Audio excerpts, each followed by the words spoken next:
अर्पित व्यास जी का एक प्रश्न आया है कि मैम, मेरे फादर को हार्ट अटैक हुआ था और वो ठीक हो गए।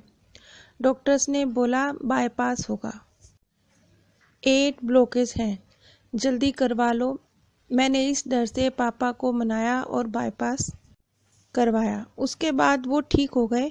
4 दिन बाद उनको सांस चली और घबराहट हुई। उन्होंने बोला बेटा मुझे ले चल, ये डॉक्टर मुझे मार देंगे। उनका बीपी भी लो हो रहा था तो डॉक्टर भी उनको छोड़ नहीं रहे थे और फिर उनकी डेथ हो गई। और मुझे इस बात का गम है कि मैं यदि ऑपरेशन नहीं करवाता तो शायद वो एक्सपायर नहीं होते। मैंने ये बात कई केसेस में नोट करी है कि जब व्यक्ति अपने अंतिम समय के निकट होता है तो उसका अवचेतन मन थोड़ा सा अधिक जागृत होता है।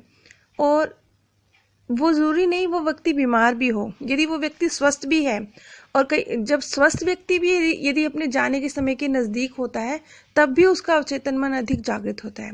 ये जो आपके पापा जी ने बोला कि मुझे यहाँ से ले चल, ये डॉक्टर्स मुझे मार देंगे, ये उनके अवचेतन मन की ही आवाज़ थी। क्योंकि अवचेतन मन हमारे हर कर्म की रिकॉर्डिंग है, हमारे हर संस्कार, हमारे जन्म जन्मांतर से, सब कुछ से वो वाकिफ़ है। इसलिए उनके अवचेतन मन को कहीं ना कहीं ये बात मालूम थी कि उनकी मृत्यु निकट है और इस प्रकार डॉक्टरों के द्वारा ही उनकी मृत्यु होनी है, ये बात उनका मन जानता था। इसलिए वो आवाज़ इतनी स्ट्रोंग रही होगी कि उन्होंने अपने मुंह से ये बात बोली कि मुझे यहाँ से ले चल। क्योंकि ये बात मैंने बहुत अलग अलग तरह से, लेकिन बहुत सारे केसेस में नोट करी है कि अंतिम समय में अवचेतन मन कंपैरेटिवली पूरे जीवन के कोई व्यक्ति जो आध्यात्मिक ना भी हो उनका भी अधिक जागृत होता है। हर व्यक्ति का मन मृत्यु के निकट पहुंचने पर, चाहे वो बीमार हो चाहे वो स्वस्थ हो, थोड़ा सा अधिक जागृत होता है। उनके अवचेतन मन को ये पता था कि उनकी मृत्यु निकट है और इस प्रकार है, इसलिए उन्होंने आपको ये बात बोली। लेकिन हम लोग इन बातों को इस तरीके से नहीं समझ सकते। इसलिए नहीं समझ सकते क्योंकि हम लोग अपना जीवन तो हम भौतिक मन के द्वारा ही जीते हैं ना। इसलिए इस बात को इस प्रकार समझना बहुत मुश्किल है। और जिस तरह की परिस्थिति में आपके पिताजी थे, तो ऐसी स्थिति में जब हमारे घर का कोई मेंबर बीमार होता है तो हम डॉक्टरों की बात को मानने के लिए मजबूर होते हैं, क्योंकि हमें तो कोई नॉलेज नहीं है। हमें यही लगता है कि यदि हम डॉक्टरों का कहा नहीं मानते तो हम अपने प्रियजन को नुकसान पहुंचा सकते हैं। लेकिन यहाँ ये बात आप ध्यान रखिए कि यदि उनके अवचेतन मन से ये आवाज़ आ रही थी तो कहीं ना कहीं उनकी मृत्यु का समय तो निकट था ही। यदि आप उन्हें घर भी ले जाते तो भी उनकी मृत्यु घटित होती। यदि आप ये ऑपरेशन ना भी करवाते तो भी उनकी मृत्यु घटित होती। और ये जो आपका गिल्ट भाव है, आज आप अपने आप को इसलिए दोषी महसूस कर रहे हैं क्योंकि आपको लग रहा है कि आपने उनको फोर्स किया ऑपरेशन के लिए। अगर आप ना करते तो वो स्वस्थ होते, ऐसा नहीं है। यदि आप उनका ये ऑपरेशन ना करवाते तो आप किसी और गिल्ट में होते। फिर आप ये कहते कि मैंने उनका ऑपरेशन नहीं करवाया, काश मैं उनका ऑपरेशन करवा देता, अगर मैं करवा देता तो शायद वो तंदुरुस्त होते। उस वक्त आपके मन में ये भाव होता यदि आपने उनका ऑपरेशन ना करवाया होता। इसलिए इस नज़र से मत सोचिए। हकीकत तो यही है कि मृत्यु की घड़ी हाथ चुकी थी, इसलिए आप ऑपरेशन करवाते या ना करवाते, दोनों ही स्थितियों में उनको जाना तो था ही।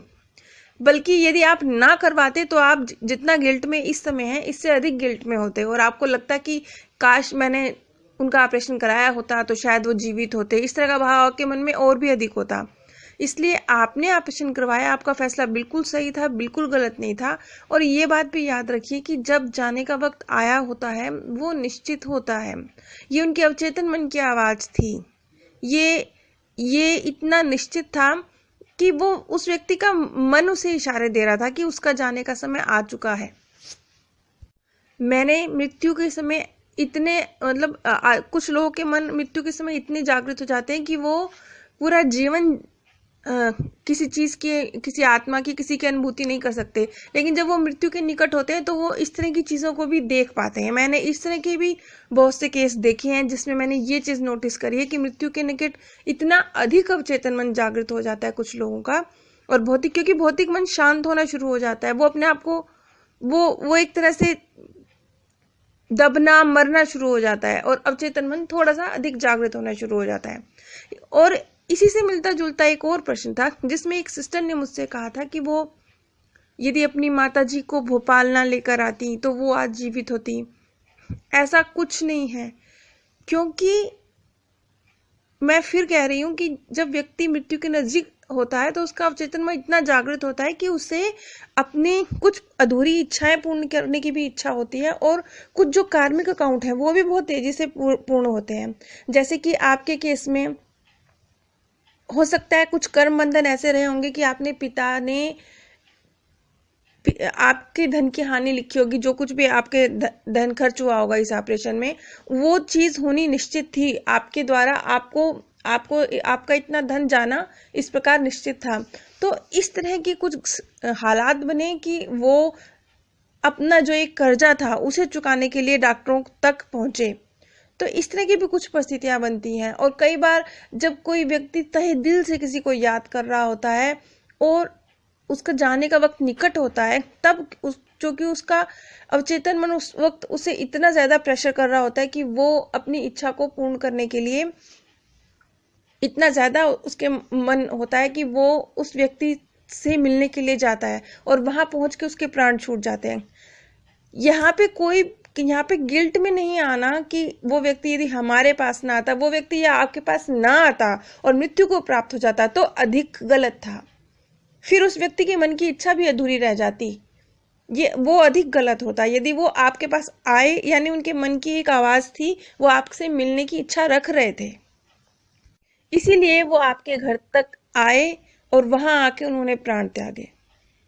इसी प्रकार सुगंधा जी का कमेंट आता है जिसमें उन्होंने कहा था कि जो वो अपनी संतान को जो कि बाहर नहीं जाना चाहती थी, फिर भी उन्होंने उसको फोर्स किया कि और अपने साथ बाहर लेकर गई और घर से बाहर एक हादसे में उनके पुत्र की जान चली गई। और अब इस बात के लिए उनके फैमिली मेंबर्स उन्हें दोषी ठहराते हैं कि यदि वो बच्चे को फोर्स ना करती अपने साथ चलने के लिए तो बच्चा जीवित होता। ऐसा बिल्कुल नहीं है। यदि आपको इस बात की जानकारी होती कि आप बच्चे को बाहर लेके जाएंगी और ऐसा कोई हादसा घटित हो जाएगा, तब भी आप उसे बाहर लेके जाती, तब आप दोषी होती। लेकिन यहाँ जो कुछ भी हुआ वो परिस्थितियों के हाथों हुआ। वो बिल्कुल, यदि आप उसको बाहर लेके गई हैं तो उस समय जो परिस्थितियां बनी वो कोई ना कोई कार्मिक अकाउंट होगा जिसे क्लियर होना था। और जैसा मैंने पहले भी बताया कि कुछ आत्माएं आती ही अवचेतन मन को, अपने प्रियजन के अवचेतन मन को जागृत करने के लिए हैं, उसे एक झटका देने के लिए हैं। इसलिए जो भी लोग आपसे ये बात कह रहे हैं कि आप अपनी संतान को बाहर लेके ना जाती, यकीनन वो लोग आध्यात्मिक ज्ञान के मामले में शून्य होंगे। यकीनन उन लोगों को किसी की भी मन की स्थिति समझने की समझ नहीं होगी।